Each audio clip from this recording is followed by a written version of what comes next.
Premier league কোনো মতে ৪ নম্বরে থেকে শেষ করা চেলসি ক্লাব বিশ্বকাপের মতো টুর্নামেন্ট জিতবে। টুর্নামেন্ট শুরুর আগে হয়তো অনেকেই বিশ্বাস করেননি, তবে চেলসি মাঠের ফুটবলে সব ধারণা উল্টে দিয়েছে। রোববার নিউ জার্সিতে ক্লাব বিশ্বকাপের ফাইনালে পিএসজির বিপক্ষে ৩-০ গোলে জয় পায় চেলসি।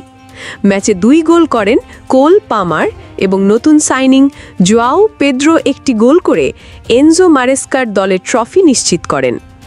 চেলসির ডিফেন্ডার লেভি কলউইল মনে করছেন, ক্লাব বিশ্বকাপ জয়ের পর তাদের দল এখন প্রিমিয়ার লিগ ও চ্যাম্পিয়ন্স লিগ জয়ের জন্যও প্রস্তুত। কলউইল বলেন, আমি টুর্নামেন্ট শুরুর আগেই বলেছিলাম আমাদের লক্ষ্য এটি, অর্থাৎ ক্লাব ওয়ার্ল্ড কাপ জেতা। তখন সবাই আমাকে পাগল মনে করেছিল, তাই আমি এখন ঠিক একই কথা বলছি, আমাদের লক্ষ্য এবার প্রিমিয়ার লিগ ও চ্যাম্পিয়ন্স লিগ জেতা। যুক্তরাষ্ট্রে আয়োজিত ৩২ দলের ক্লাব বিশ্বকাপে কম দর্শক উপস্থিতি, কঠিন আবহাওয়া এবং বড় দলের অংশগ্রহণ নিয়ে বেশ আলোচনা ছিল। তবে চেলসির ডিফেন্ডার মনে করেন, ক্লাব বিশ্বকাপ ভবিষ্যতে চ্যাম্পিয়ন্স লিগের চেয়েও বড় টুর্নামেন্ট হবে। কলউইল বলেন, এটি আমার ক্যারিয়ারের সবচেয়ে বড় ট্রফি।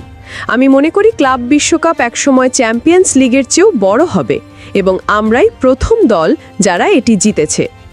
কলউইল মনে করেন, এখন চেলসিতে এমন খেলোয়াড়রা আছে যারা নিয়মিতভাবে ট্রফি জিততে সক্ষম। তার ভাষায়, আমরা একটা দল এবং এটা চেলসির পরিচয়, সবসময় একসাথে থাকা। আমি মনে করি জন টেরি, ফ্র্যাঙ্ক ল্যাম্পার্ড, দিদিয়ের ড্রগবা এই ধারা শুরু করেছিলেন এবং আমরা সেটিই ধরে রেখেছি। তারা ছিলেন অসাধারণ খেলোয়াড় যারা অনেক কিছু জিতেছেন, আর এখন আমাদের দলে সেরা খেলোয়াড়রা আছেন। তারা হয়তো তরুণ, কিন্তু আমাদের লক্ষ্য চেলসির জন্য সবচেয়ে বড় ট্রফিগুলো জেতা। চেলসির ডিফেন্ডার বড় গলায় এটাও বললেন, আমরা অবশ্যই অর্থাৎ বড় ট্রফিগুলো জেতার সামর্থ্য রাখি। আমি মনে করি আমরা সেটা দেখিয়েছি। সবাই বলছিল পিএসজি বিশ্বের সেরা দল, কিন্তু আমরা তাদের ৩-০ গোলে হারিয়েছি। চেলসি আগামী ১৭ আগস্ট প্রিমিয়ার লিগের নতুন মৌসুম শুরু করবে ক্রিস্টাল প্যালেসের বিপক্ষে ম্যাচ দিয়ে।